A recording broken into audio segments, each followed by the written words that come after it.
Après la mort d'un homme noir tué par un policier la nuit dernière, 44 personnes ont été interpellées. Et puis un mot de météo. Demain matin, le ciel sera voilé des Pyrénées au nord-est de la France, mais on gardera tout de même une impression de beau temps avec des températures matinales de 7 degrés à Quimper à 17 degrés à Nice. Ce sera le maximum. Voilà pour l'actualité. Tout de suite, direction le QG de campagne de Nicolas Sarkozy où nous attend Ruth Elkrief. Bonsoir Nicolas Sarkozy. Bonsoir. Merci beaucoup de nous recevoir dans votre quartier général de campagne. Vous êtes candidat à la primaire de la droite et du centre, ancien président de la République évidemment. Il y a 4 ans et demi, lorsque vous avez quitté la politique après la défaite de 2012, est-ce que vous imaginiez ici, assis dans votre QG, avec des photos de la France, l'équipe de France, le Tour de France, ce slogan « Tout pour la France » qui est absolument omniprésent, candidat à la primaire, je dirais, non, comme tous les candidats? Toujours comme tous les candidats. Je ne suis pas un candidat particulier parmi les autres. Je ne réclame aucun privilège, aucun statut particulier. Je suis tourné vers l'avenir et naturellement comme tous les candidats. Est-ce que j'imaginais ça? Certainement pas. Et c'est la magie de la vie. Et puis les événements. Qu'est-ce qui s'est passé? J'imaginais pas non plus qu'au lendemain de la présidentielle, François Fillon et Jean-François Copé se déchireraient à tel point que l'UMP exploserait en direct. Je n'imaginais pas que le Front National, à l'époque tout puissant puisque l'opposition se divisait, serait à ce point-là. Et je n'imaginais pas, est-ce que vous imaginez une primaire? Est-ce que vous imaginez une primaire? Parce que c'est ça quand même qui est assez nouveau. Attendez, et vous n'étiez pas tout à fait pour au début. Attendez, je n'imaginais pas non plus que M. Hollande conduirait la France dans l'état où elle se trouve aujourd'hui, avec la gravité d'une situation, avec des jeunes Français qui haïssent la France, avec le problème du terrorisme, avec 6 millions de chômeurs. Les primaires, je vous rappelle que c'est moi qui ai voulu qu'elles s'organisent, qui ai prévu les règles d'organisation et qui ai également mobilisé tout le parti pour que le financement des primaires puisse avoir lieu sans problème. Et pour que tous les électeurs, même non affiliés au parti Les Républicains, puissent venir voter. Mais une primaire fermée n'aurait aucun sens. Que tous ceux qui se reconnaissent dans les valeurs de la droite et du centre viennent participer à ce grand débat démocratique, tant mieux, il y a une logique. Cette logique, elle porte un nom, c'est une logique populaire. Vous avez dit à mes confrères sur France 2 la semaine dernière, rendez-vous dans 8 mois. Moi j'ai entendu, bah ça y est, la primaire c'est une formalité pour Nicolas Sarkozy, déjà il a enjambé, c'est réglé. Non, pas du tout. Il faut dire que vos confrères sur France 2 étaient tellement aimables, tellement généreux, tellement accueillants, tellement apaisants. Et rendez-vous, moi je vais vous faire une confidence. Ce local de campagne a été loué jusqu'en mai. Parce que quand on se lance dans une équipe, on se lance parce qu'on y croit, parce qu'on a un projet, parce qu'on veut gagner, parce que c'est l'avenir de la France qui est en jeu. Vous voulez quand même pas que je vous dise que je pense que ça va s'arrêter le 20 novembre. Vous savez, j'ai bien des défauts et des faiblesses. L'arrogance ne fait pas partie de mes défauts. Je dirais même d'ailleurs que bien souvent j'ai voulu plus démontrer qu'il ne le fallait. C'était une façon de montrer que je n'étais pas si sûr de mon destin que ça.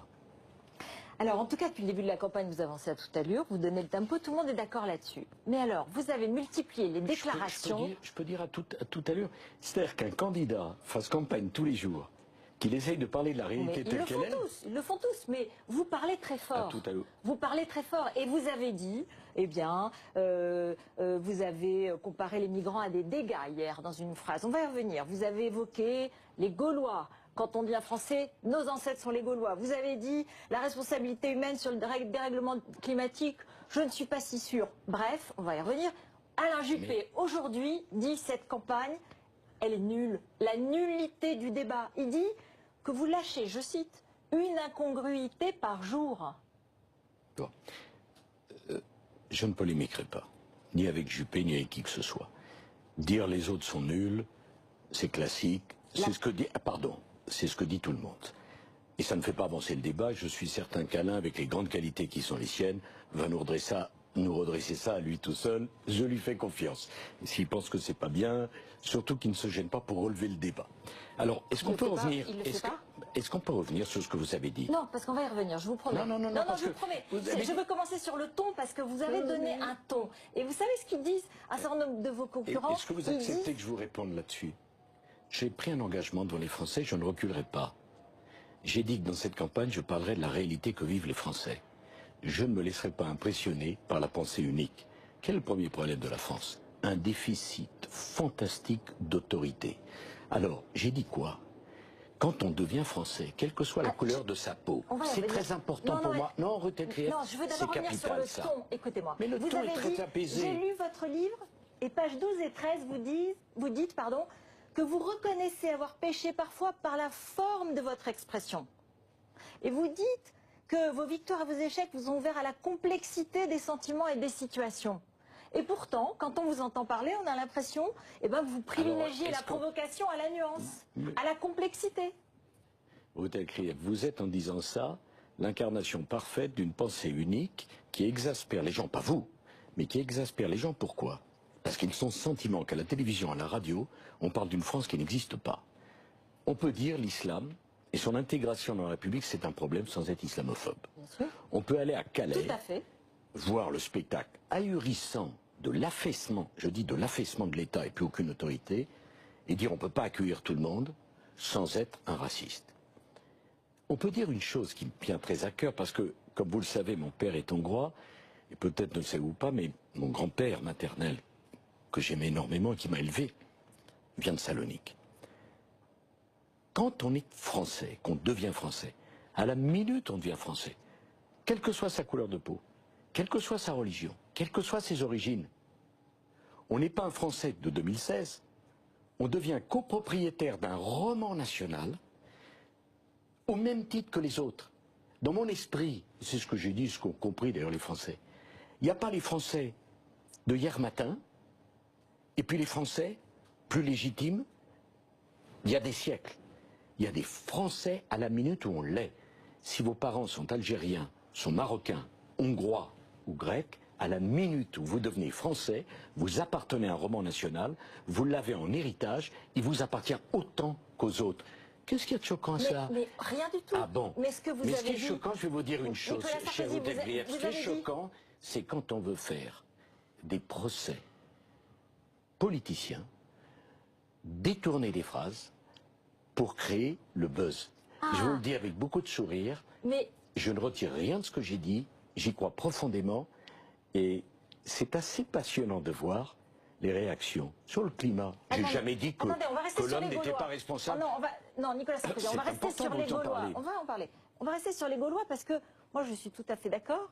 On assume l'histoire de France. J'ai donc un brevet alors. On assume l'histoire de France, mais est-ce que, il y a par exemple, roman national. Oui, bien sûr, mais quand vous pensez... Que vous soyez basque, breton, parisien, que vous soyez français d'une famille qui est française depuis hier matin ou depuis 3 siècles, vous appartenez à un roman national. Mais quand et à ce moment-là... Quand vous dites, vous devenez français, vos ancêtres sont les Gaulois, on se dit, tiens, Teddy Riner, Rachida Dati, Carla Bruni Sarkozy, Ruth Elkrief, peut-être...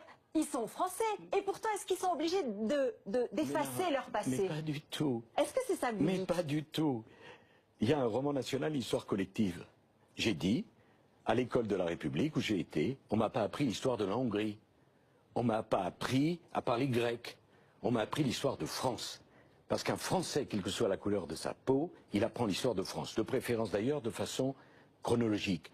Je m'insurge complètement contre ceux qui disent que pour intégrer en France, il faut apprendre à l'école l'histoire de ses parents. C'est la famille veut transmettre la culture familiale. C'est parfaitement justifié, c'est son problème. Si mon père s'était occupé de moi, et s'il avait voulu m'apprendre le hongrois, c'était un choix familial. Vous n'auriez pas été moins français. Mais bien sûr. Vous n'auriez pas été un moins bon français. Mais un Français... Vous êtes européen en plus. Non, attendez, excusez-moi, je suis français. Non, mais bien sûr. J'appartiens à un continent qui est le continent européen. Et je me reconnais dans une civilisation européenne. Mais je suis français. Bien sûr. Je veux qu'on apprenne le français aux Français, l'histoire de France aux Français, le mode de vie français. Quelle que soit votre origine, vous devenez français. Il n'y a pas des Français de première division, des Français de deuxième division. Il n'y a pas des Français d'hier matin et des Français d'avant-hier. Il y a un roman national et à l'école, on apprend l'histoire de France, pas l'histoire de ses parents. Dans sa famille, si on veut honorer la mémoire de ses grands-parents, si les parents veulent raconter à leurs enfants comment ça se passait, eh bien très bien. Mais le petit qui vient du Sénégal, ou la petite qui vient de Hanoï, ou le petit garçon qui vient de Hongrie, ils sont français. au même titre que les autres. C'est ça la République, Ruttel-Krief. Je suis absolument d'accord. Alors, est-ce que du coup, vous pensez aussi, je ne sais pas, comme Éric Zemmour, qu'il faudrait que les prénoms soient français pour tous les enfants? Enfin, pour moi, c'est pas mon maître à penser.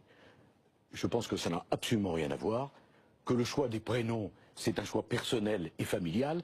Que la République n'a rien à voir là-dedans.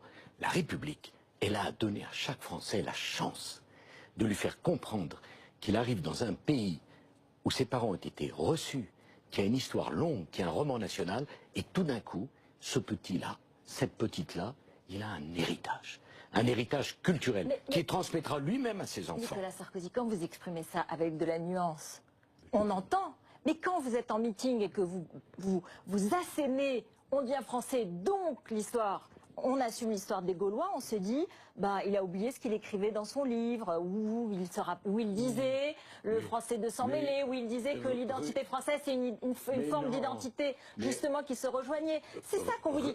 Je vais vous dire, Nicolas Sarkozy, on dit, vous faites du Donald Trump. Vous faites du buzz exprès pour attirer l'attention.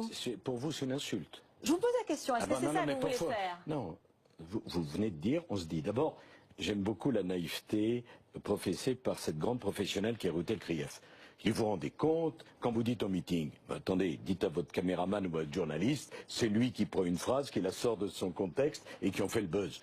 Ne soyez pas plus naïf que vous ne l'êtes, tout le monde sait que vous êtes une grande professionnelle. Deuxièmement, il y a un problème. Donald Trump. Non mais je veux dire, vous avez dit que vous êtes accusé de ça, entre guillemets. On dit, il fait du Trumpisme, il veut bouleverser, il veut cliver, il veut choquer. Est-ce que vous acceptez que je vous réponde ou pas? Bon, d'abord, on n'est pas aux États-Unis. Les Américains choisiront le candidat qu'ils veulent. Il se trouve que moi, je suis l'ami de Mme Clinton. Qu'est-ce que j'ai à voir avec M. Trump? Mais vous me faites penser aux mêmes qui, en 2007, faisaient campagne contre moi. Je ne dis pas que vous faites campagne contre moi, mais c'est les mêmes. À l'époque, j'étais comme Bush, alors que j'étais ami et je connaissais déjà Barack Obama. Mais qu'est-ce que c'est? Vous voulez quoi? En permanence, vous voulez caricaturer les choses. Pas vous, Ruttel-Krief, le débat, en permanence. Et après, la bouche en cœur, vous allez à la télévision et vous dites aux téléspectateurs, oh, regardez cette politique qui caricature. Pas du tout. C'est pas ça. Monsieur Trump, il fait ce qu'il veut. Et les Américains choisiront qui ils veulent. Moi, ce n'est pas mon problème.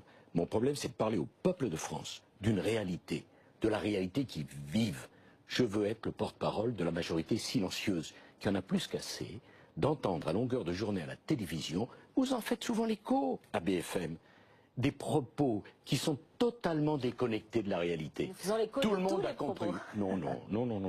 Okay. Totalement déconnectés de la réalité.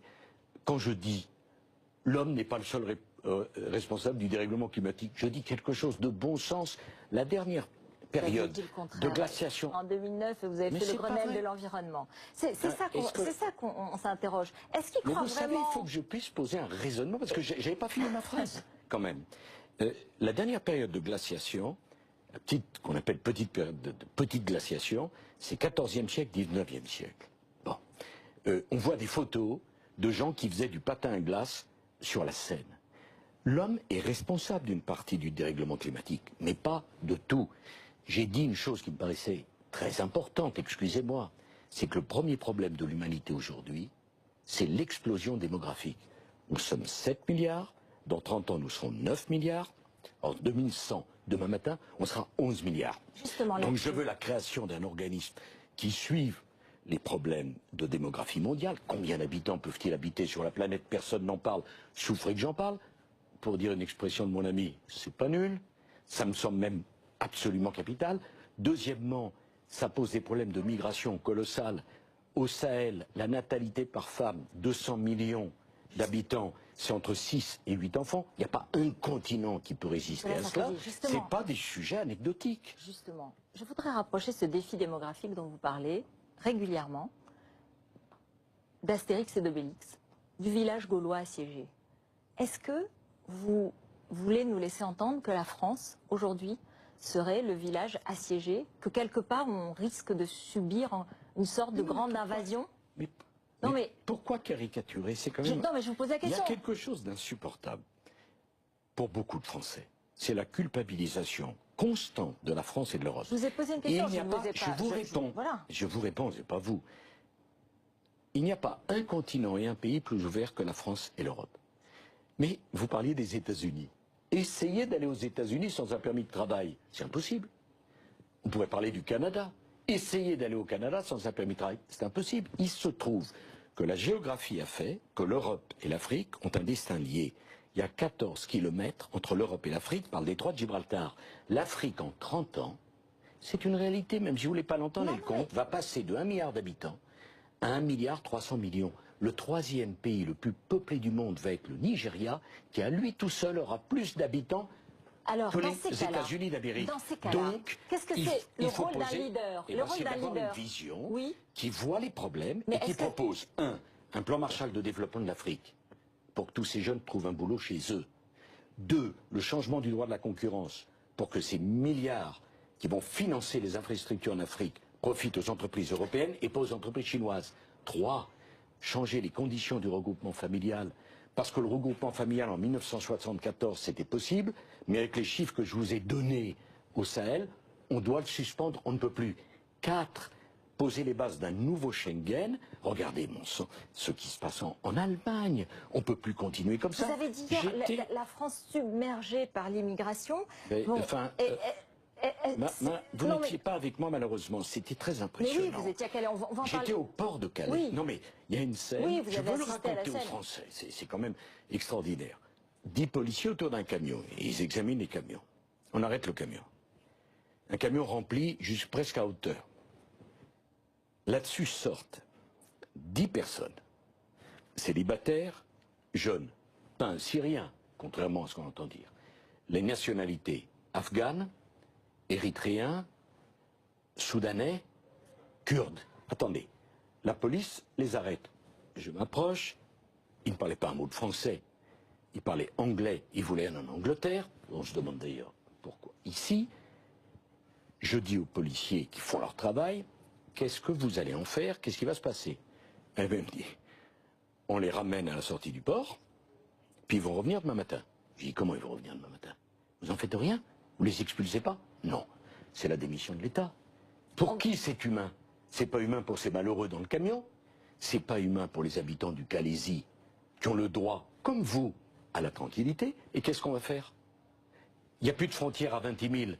Parce que le ministre de l'Intérieur et le gouvernement ne défendent pas les frontières de la France, vous proposez quoi? Qu'on continue comme ça? Il y a 11 000 personnes à Sangatte. Ils veulent les répartir partout en France. Ça n'est plus Sangatte. À Calais, c'est la même chose. Sangatte est à quelques kilomètres de Calais. C'est exactement la même région, sauf que Sangatte l'avait réglé.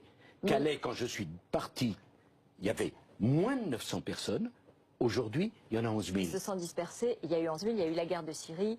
Et les accords du Touquet, et les accords du Touquet dont on va parler dans un instant, parce que c'est l'heure du journal. Je rappelle les titres déjà, et on se retrouve. Retrouvez l'appli BFM TV sur votre mobile.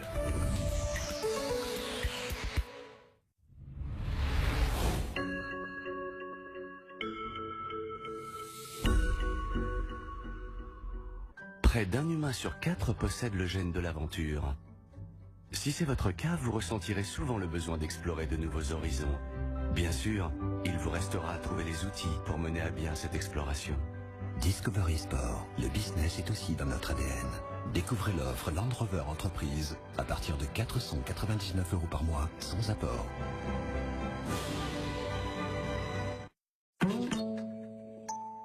J'ai décidé. J'ai décidé. J'ai décidé. J'ai décidé. J'ai décidé. J'ai décidé. J'ai décidé. Et vous, qu'avez-vous décidé? Rejoignez le numéro 1 de la banque en ligne. Choisissez le compte courant ING Direct et sa carte Gold Mastercard gratuite. Et avec le switching service, c'est simple de changer de banque. Quelques clics et on s'occupe de tout. ING Direct, c'est bon de décider. Elle est à combien déjà cette piscine des joyaux? 13 500 €. Tout compris? Même la pause. Jacuzzi.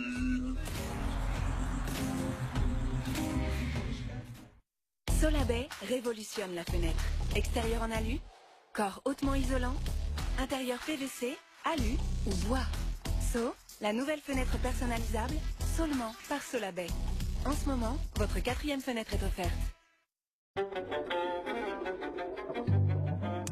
Alors que vous pensiez savoir ce qu'est un ordinateur, vous découvrez soudain qu'un clavier peut disparaître, qu'un écran peut se toucher, et même que vous pouvez écrire dessus.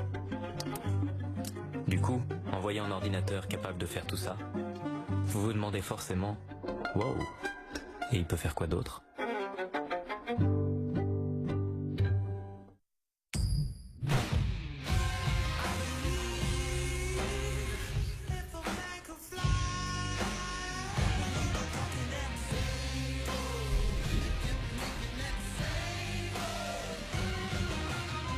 Azzaro Wanted, le nouveau parfum pour homme, par Azzaro.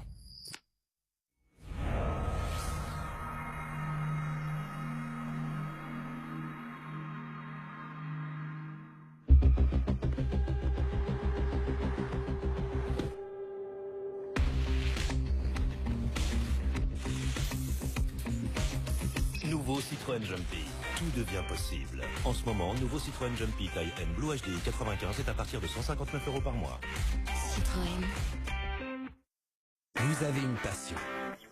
C'est ce qui vous donne une perspective unique. Vous savez ce que vous voulez et nous vous aidons à l'obtenir. Vous aimez avoir le choix? Chez Vistaprint, vous trouverez de nombreuses options, dont une large gamme de papiers et finitions premium. Et votre satisfaction est garantie, quoi qu'il arrive. Concentrez-vous sur votre passion. Nous nous chargeons de vos cartes. 500 cartes de visite standard à 12,99 € en indiquant le code promo TD500 sur vistaprint.fr. Vous êtes tous là? J'ai une excellente nouvelle. J'ai cherché une mutuelle santé pour tous et j'ai trouvé mieux. Une complémentaire de vie. C'est comme une mutuelle mais avec beaucoup de choses en plus.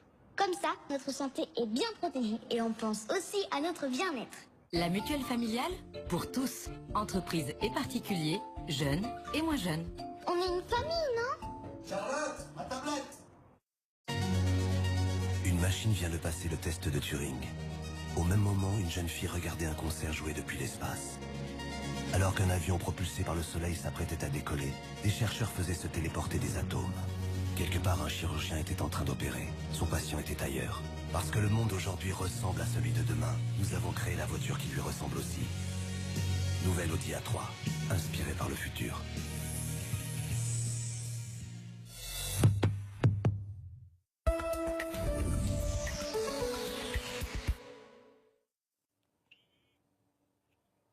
Voilà, nous nous retrouvons en direct du QG de campagne de Nicolas Sarkozy. Merci beaucoup de nous y accueillir. C'est les titres, le rappel des titres avec Rachida Marki. Et on se retrouve tout de suite. Et d'abord, Merwan Ben Ahmed qui a été arrêté en Suisse. Aujourd'hui, l'islamiste était en fuite depuis le 8 septembre dernier, alors qu'il était assigné à résidence en France. Il a été interpellé alors qu'il était en train de déposer une demande d'asile politique. Jean-Marc Morandini, toujours en garde à vue dans une affaire de corruption de mineurs. Cet après-midi, l'animateur a été confronté à ses deux accusateurs, deux jeunes hommes qui étaient mineurs au moment des faits. Confrontation qui est à présent terminée depuis quelques minutes. Bernard Cazeneuve ne décolère pas depuis l'arrestation de deux policiers belges. C'était mardi sur le territoire français. Le ministre de l'Intérieur a même convoqué l'ambassadeur de Belgique pour lui demander des explications. Les policiers belges ont été arrêtés alors qu'ils étaient en train de déposer des migrants au bord d'une route de campagne. Marine Le Pen tenait cet après-midi sa première convention présidentielle, convention consacrée à l'éducation avec 100 propositions formulées par un collectif d'enseignants proches du Front National. La présidente du FN souhaite notamment consacrer 50% du temps aux Français en primaire et aussi supprimer le collège unique. Voilà pour l'essentiel de l'actualité. Retour au QG de campagne de Nicolas Sarkozy qui reçoit Routel Krief. On se retrouve, Nicolas Sarkozy, dans votre QG de campagne. La primaire a commencé et par rapport à vos concurrents, vous avez un avantage qui peut être un inconvénient. Si vous avez déjà été président de la République. Et donc, dans le fond, il y a des gens qui disent est-ce qu'on peut le croire? Est-ce qu'on peut croire qu'il peut faire dans les 5 prochaines années ce qu'il n'a pas réalisé? Et du coup, par exemple, quand on vous dit ça, je pense, quand vous vous promenez dans les campagnes françaises, on vous dit pourquoi vous n'avez pas fait ça, pourquoi vous n'avez pas fait ça, pourquoi vous n'avez pas arrêté 35 heures, pourquoi vous nous promettez des choses que vous n'avez pas aujourd'hui, vous nous repromettez de nouvelles choses. Calais, dans le fond, vous avez signé les accords du Touquet et maintenant vous nous dites que ça va être fini au milieu de l'été 2017. Est-ce que c'est pas une promesse en l'air encore? Vous voulez dire par là que j'ai l'expérience? C'est vrai, j'ai de l'expérience. J'ai géré des crises. J'ai géré la fermeture de Sangatte, dont tout le monde me disait que c'était impossible. On l'a fait, personne ne s'en est plaint, à tel point que le maire de Sangatte, qui était socialiste à l'époque, a voulu me faire citoyen d'honneur de la ville de Sangatte. En 5 ans, on assiste au désastre d'une jungle sur le territoire de la République. Premier point. Est-ce que vous croyez qu'avec les difficultés que connaît la France, les défis considérables qu'il y a relevés, ça soit un avantage de ne pas avoir l'expérience des crises? J'ai cette expérience et j'ai la passion de la France. Est-ce que vous regrettez d'avoir signé ces fameux accords du Touquet, par exemple? Parce qu'ils permettent aux Anglais, demain, éventuellement, de fermer leurs frontières, puisqu'ils sont sortis de l'Europe. Madame Delcrieff, les accords du Touquet, il fallait les signer. Pourquoi? Parce que pour la première fois dans l'histoire de nos deux pays, la Grande-Bretagne et la France, on a une frontière terrestre. Ça n'existait pas avant. Bien sûr, le il y avait tunnel la sous la Manche. Bien sûr. La frontière terrestre. Est-ce que vous avez vu un endroit au monde où la frontière terrestre n'est pas gérée par les pays qui sont des deux côtés? Qu'est-ce que ça veut dire, les accords du Touquet? C'est que les Anglais et nous, on s'additionne pour gérer l'entrée, parce qu'on ne va pas laisser rentrer dans le tunnel les migrants pour qu'ils soient bloqués à la sortie et que nous les renvoient. On doit travailler ensemble. La seule chose que j'ai dite et qui me paraîtrait simple à comprendre, comment on va répartir les 11 000 personnes? Il y a tous ceux qui veulent aller en Angleterre, de ces migrants. Eh bien, c'est aux Anglais, en Angleterre, d'ouvrir ce qu'on appelle un hotspot pour étudier les dossiers et dire voilà ceux qu'on accepte et ceux qu'on refuse. C'est pas aux Français de décider qui rentrent en Angleterre ou pas. Mais Nicolas Sarkozy, vous croyez qu'ils vont accepter? Ils viennent de sortir de l'Europe, ils vont fermer leurs frontières et ils vont rester à Calais? Mais pas du tout. Pardon, je crois connaître un peu les négociations, puisque les 4000 de Sangatte ont été en Angleterre. Ceux des étrangers qui sont dans la jungle, qui veulent rester en France. Et c'est ma grande différence avec Madame Le Pen, qui dit n'importe quoi sur le sujet. Ceux qui sont de vrais réfugiés politiques, je suis pour le statut de réfugié politique, on les gardera. On examine les dossiers en 1 mois et on les garde. Ceux qui ne sont pas des réfugiés politiques, on les renvoie dans leur pays d'origine. Et ceux qui n'ont pas déposé de demande sont envoyés dans leur pays d'origine. Il y a quand même quelque chose d'extravagant. Les Anglais, les Espagnols, les Italiens renvoient les Soudanais au Soudan, les Érythréens en Érythrée, les Afghans en Afghanistan. Et nous, on ne le fait pas. Il n'y a jamais autant de gens qui ont voulu rentrer en France et le nombre de reconduites dans les pays d'origine s'est effondré. Il y a quand même un petit problème. La République, c'est un état de droit. Justement. Si on est réfugié politique, on est accueilli bien volontiers en France. Si on n'est pas réfugié politique, on ne reste pas dans une jungle. Le terme est déjà en soi hallucinant. Et j'ai même proposé que ce soit le président de la région, Xavier Bertrand, qui conduise pour les pouvoirs publics en 2017 la négociation avec les Anglais.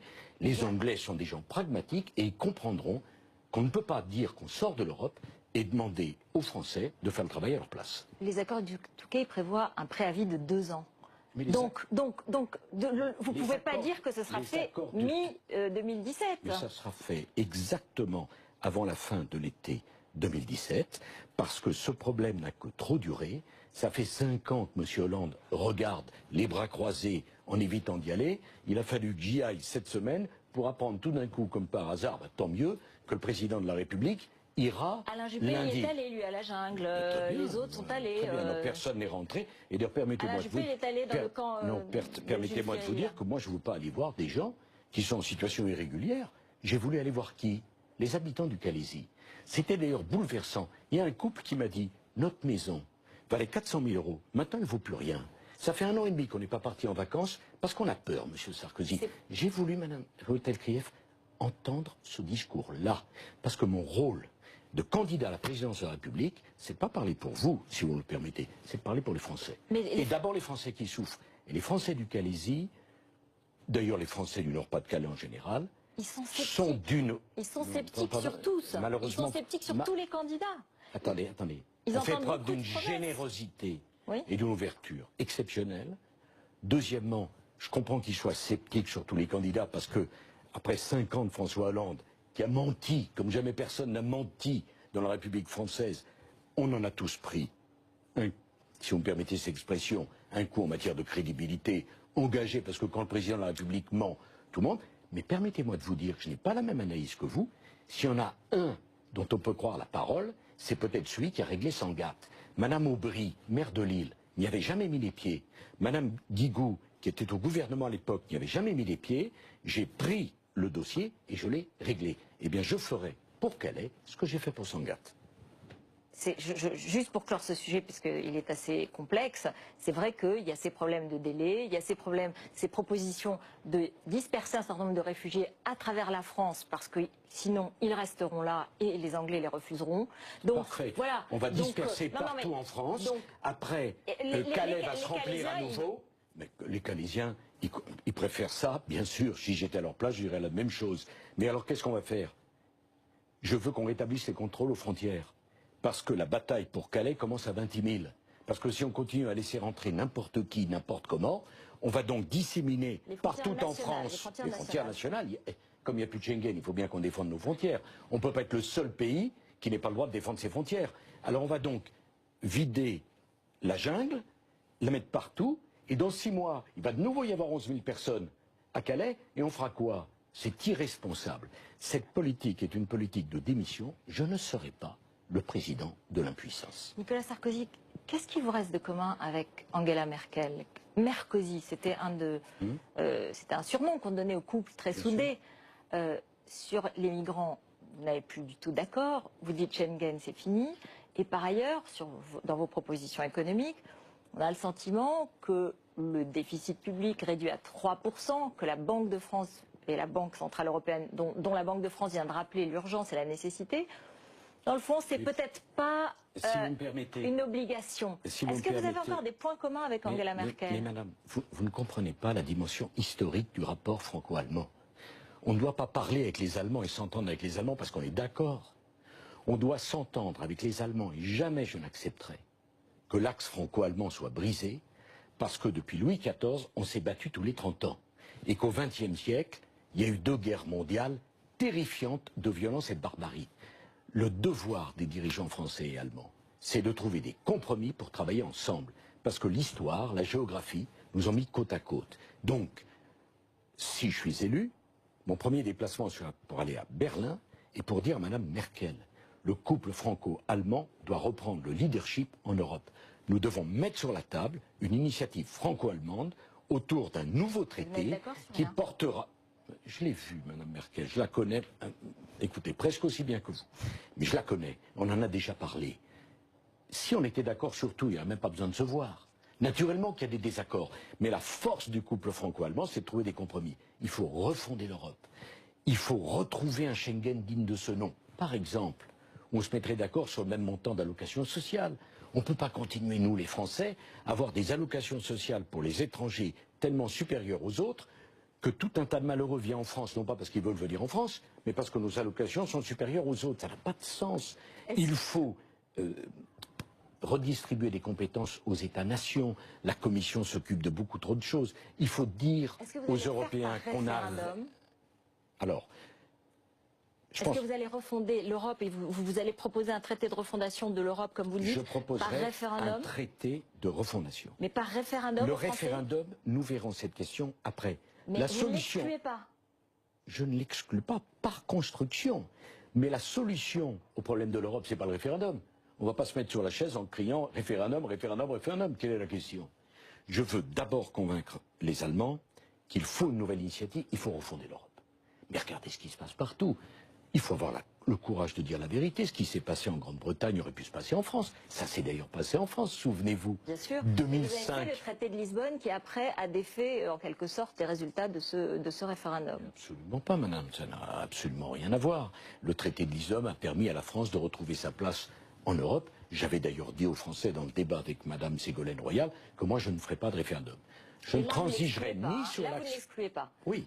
Il peut y avoir un référendum sur l'Europe après une élection possible de Nicolas Sarkozy. Je veux d'abord qu'on se mette d'accord sur une initiative franco-allemande. Je veux convaincre les Allemands. Ensuite, je veux une initiative de refondation.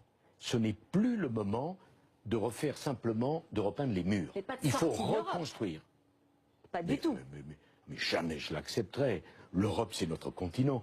Écoutez, je sais que la démographie, ça ne vous intéresse pas trop, mais permettez-moi de vous dire... Pardon, je retire. Mais je vais vous dire une chose. On prend les Européens, plus les Américains, on est moins de 800 millions.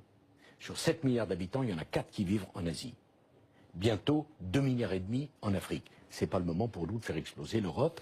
Il faut refonder l'Europe pour lui redonner une légitimité démocratique, poser les bases d'un traité qui reconstruira les choses de manière essentielle sur les frontières, sur la politique d'immigration, sur les compétences communautaires qui doivent être l'exception par rapport aux compétences des États, sur le FMI qui n'a absolument rien à faire en Europe. Et à ce moment-là, on retrouvera une légitimité démocratique. Et ça, du coup, ça vous différencie de Marine Le Pen qui veut, elle, sortir de l'Europe. Parce qu'il y en a qui, sur certains sujets, considèrent que vous êtes assez proche. Mais écoutez, je ne sais pas, il faut en permanence que je me justifie de ne pas être pour M. Trump, de ne pas être pour... Madame Le Pen me tape dessus matin, midi et soir. Elle n'a aucune expérience.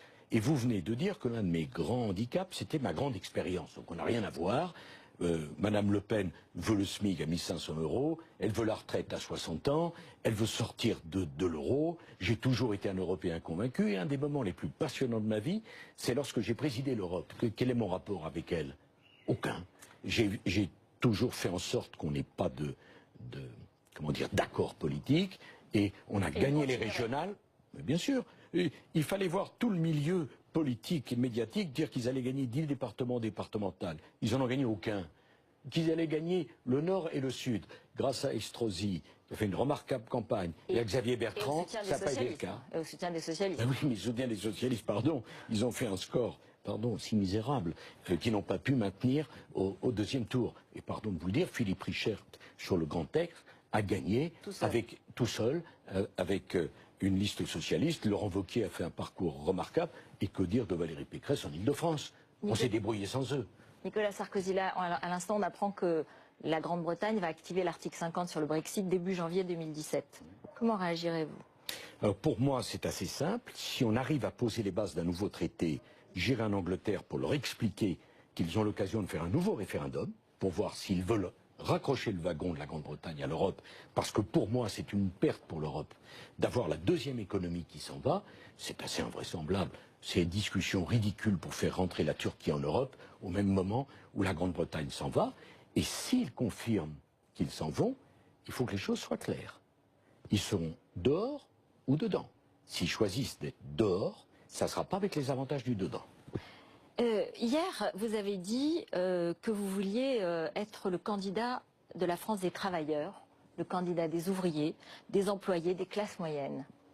Et moi, je me demande, sincèrement, comment un petit artisan, un commerçant, qui s'y néglige une norme, une réglementation, peut se retrouver en faillite, ne pas pouvoir recommencer. Je me demande, quand il voit un ancien président se présenter, se représenter, alors que ses comptes de campagne ont été invalidés par le Conseil constitutionnel, et qu'il a été mis en examen pour financement illégal de sa campagne, est-ce qu'il ne se dit pas, les politiques, ils s'en tirent toujours? Alors là, je me demandais où vous vouliez aller, mais alors franchement, on voit que ça ne vous intéresse pas les commerçants, les artisans. Ce qui vous intéresse, donc je vais répondre à tout, si vous me permettez. Là. Ouais. Bon, parce que c'est trop facile. Vous renversez la tasse de café sur la table, puis après vous dites « Oh mon Dieu, il y a une tâche, qu'est-ce que vous avez fait, M. Sarkozy ?» Donc reprenons. Je veux être le candidat des ouvriers, contrairement à ce que vous croyez, peut-être je les vois plus que vous, les heures supplémentaires défiscalisées, les ont pas oubliées. Et dès que je vais dans une usine, on me dit « Est-ce que vous les rétablirez ?» Je leur dis « Oui ». Je vais être le candidat des classes moyennes, oui, parce qu'elles ont été matraquées fiscalement. Je baisserai l'impôt sur le revenu de 10% pour tout le monde, et par ailleurs, je supprimerai toutes les charges sur les emplois familiaux. Je veux être le candidat, oui, les commerçants, les artisans, qui sont au RSI, avec le déplafonnement scandaleux des cotisations qui a été fait par M. Hollande. Vous avez aujourd'hui des commerçants écrasés de taxes. Je reviendrai sur ce déplafonnement. Alors après, dites vos dépenses de campagne. Je n'ai pas été mis en examen pour financement illégal, c'est faux. C'est factuellement faux. J'ai été mis en examen. Non. C'est le communiqué du 16 février du procureur. Puis-je vous répondre? Je sais que vous avez déjà répondu là-dessus. Non, madame, vous dites une chose. Bien sûr, c'est normal. C'est écrit, bien d'examen renvoyé pour financement illégal de campagne pour avoir déplacé le plafond légal des dépenses et fait état dans le compte d'éléments comptables sciemment minorés. Ce n'est pas vrai, c'est faux. J'ai été mise en examen pour dépassement du plafond légal de campagne dans un article qui traite en 6 alinéas du financement. Quand on veut être précis, on l'est jusqu'au bout. Vous ne l'êtes pas, vous vous êtes trompé. J'ajoute, permettez-moi de vous le dire, que je me suis longuement expliqué sur tout cela. Ah, oui, non, mais non, c'est trop facile. Je me suis longuement expliqué là-dessus. Et enfin, il y a une campagne. C'est pas vous qui choisirez le candidat, ce sont les Français. Justement, c'est bien de parler. Et alors c'est curieux, parce qu'il se trouve que cette campagne, la dynamique, vous dites tous, il y a une dynamique, il y a du monde dans ces meetings, son livre est acheté par tout le monde. Laissez les Français choisir. Et je suis sûr qu'ils font le bon choix. Qu'est-ce qui se passe? Ce sera ma dernière question sur ce sujet. Si les juges vous renvoient en correctionnel à la fin du mois là-dessus. Non mais qu'est-ce que vous décidez? Comment vous réagirez? C'est une information. Madame, il se trouve que mes comptes de campagne ont été annulés par le Conseil constitutionnel. Et vous avez remboursé? Pardon.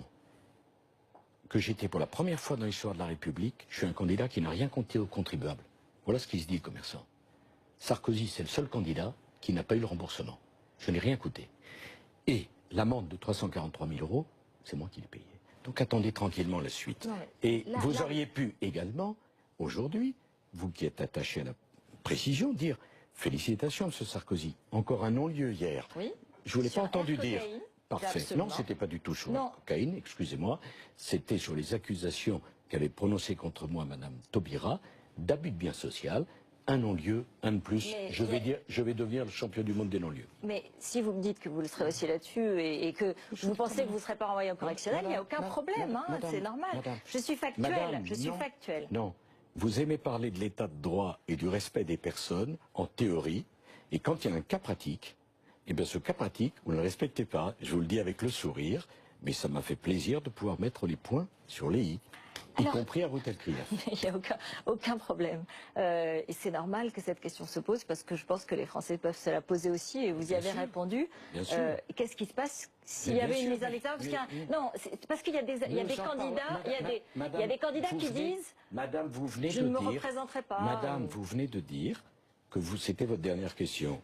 Alors tenez votre promesse, sinon le téléspectateur de BFM va se dire cette Routel-Krief, elle ne tient pas ses engagements. Le terrorisme.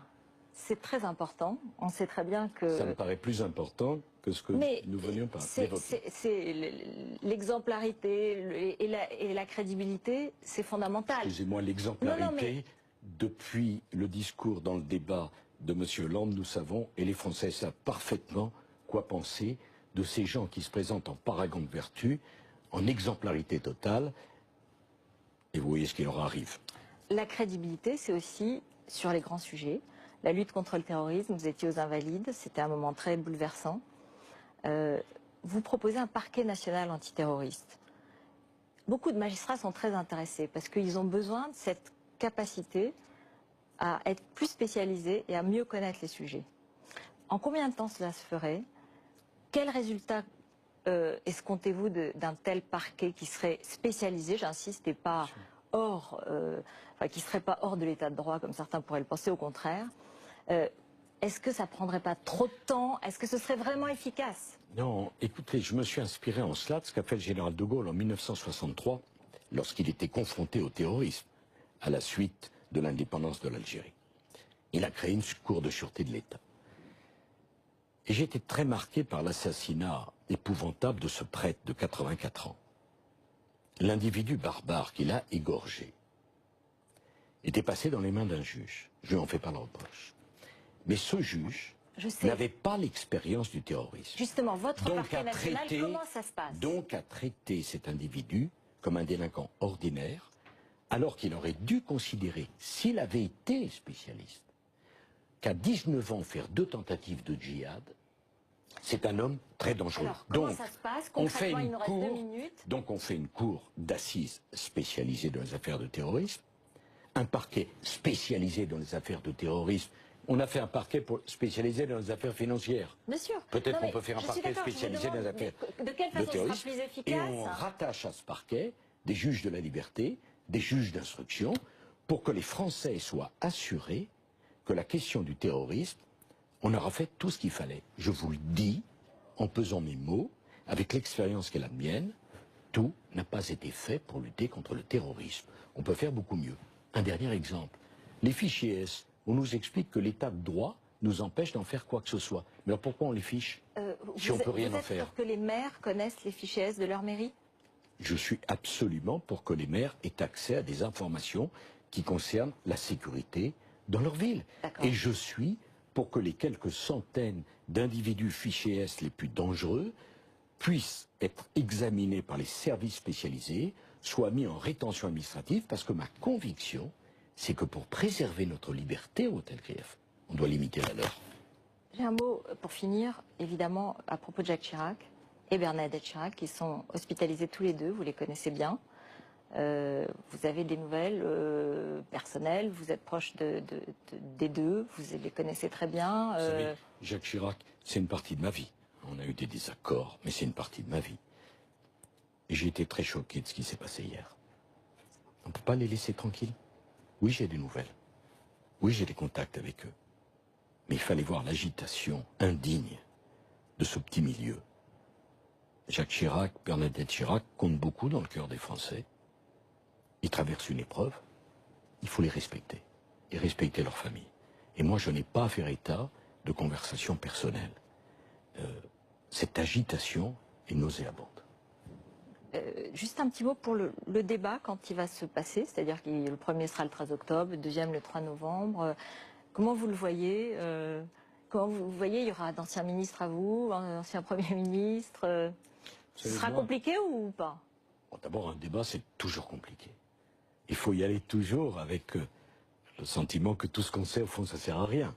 C'est une nouvelle histoire. Et moi, j'y vais pour me retrouver face à des concurrents, pas des adversaires. Parce que je sais trop que le 29 novembre, il faudra qu'on se rassemble tous. Donc que chacun développe ses idées, son talent, arrête de critiquer les autres, parce que ça ne sert à rien et c'est ridicule. Mais non, on disait déjà ça quand j'étais candidat à la présidence de l'UMP. Ça m'a pas si mal réussi, puisque je ne sais pas s'ils étaient tous contre moi, mais j'ai été élu au premier tour avec 65%. J'en imagine pas tant pour la primaire. Merci beaucoup Nicolas Sarkozy d'avoir répondu à nos questions et de nous avoir accueillis dans votre quartier général. Eh bien c'est le 20h 2017 d'Alain Marchal tout de suite.